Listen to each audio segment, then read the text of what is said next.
இப்போ பாருங்கள், நீங்கள் யூடியூப் பார்த்தாலும் சரி, டிவியில் பார்த்தீங்கன்னாலும் சரி, எழுப்புதல்னு பேசுகிறாங்க.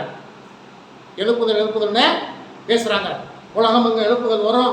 ஒருத்தர் சொல்கிறாரு, ஒரு பெரிய ஊழியக்காரர் சொல்கிறாரு, அங்கே வந்து ஈரானுக்கும் அமெரிக்காவுக்கும் சண்டை நடக்கிறதுனால இயேசு கிறிஸ்து வந்துடும். அதெல்லாம் இல்லை, சீனாவில் பெரிய எழுப்புதல் உண்டாகணும், தமிழ்நாட்டில் இந்தியாவில் ஒரு பெரிய எழுப்புதல் உண்டாகணும், அதுக்கப்புறம் தான் வருவாருன்னு அவர் சொல்கிறாரு.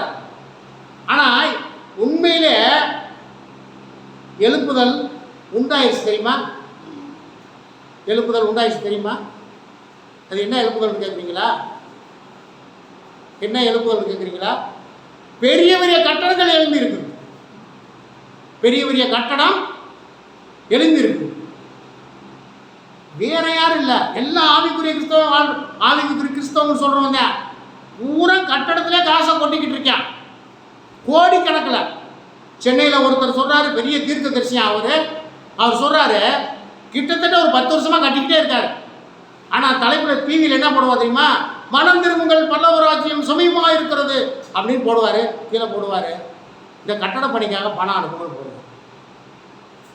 இயேசு கிறிஸ்துவே வர போறாரு, நீ இந்த கட்டடத்தை கட்டி என்ன பண்ண போற?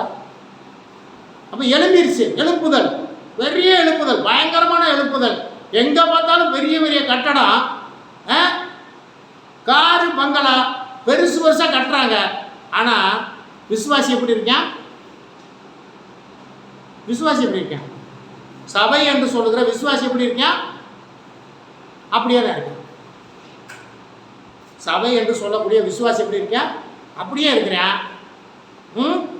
ஆனால் எழுப்புதல் பேசுகிறேன், பயங்கர எழுப்புதல், பெரிய பெரிய கட்டடமே சபையா?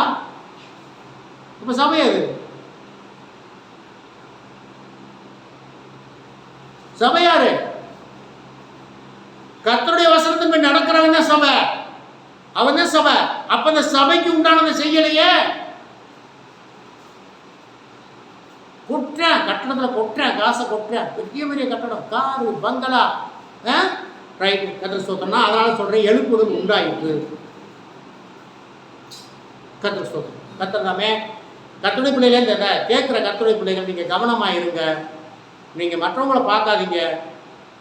குறிப்பாக இந்த மாதிரி உலக ஆசீர்வாதத்தில் மிதக்கிறவங்கள நீங்கள் பார்க்காதீங்க. நீங்கள் பார்த்து நீங்கள் அது மாதிரி இருக்குன்னு சொல்லிட்டு உங்களை ஏமாற்றி கொள்ளாதீங்க. நீங்களும் தேவனுடைய ராஜ்யத்தை இழந்து போகாதபடிக்கு நீங்கள் கர்த்தருடைய வார்த்தையில் கட்டப்படுங்க. கர்த்தருக்குள்ள உண்மையாக இருங்க. கர்த்தர் உங்களை ஆசீர்வதித்து அவருடைய ராஜ்யத்துக்கு நேராக பணியிடத்து செல்வார். கர்த்தர் நம்மை உங்களை ஆசீர்வதிப்பாராக. கர்த்தருக்கு ஸ்தோத்திரம்.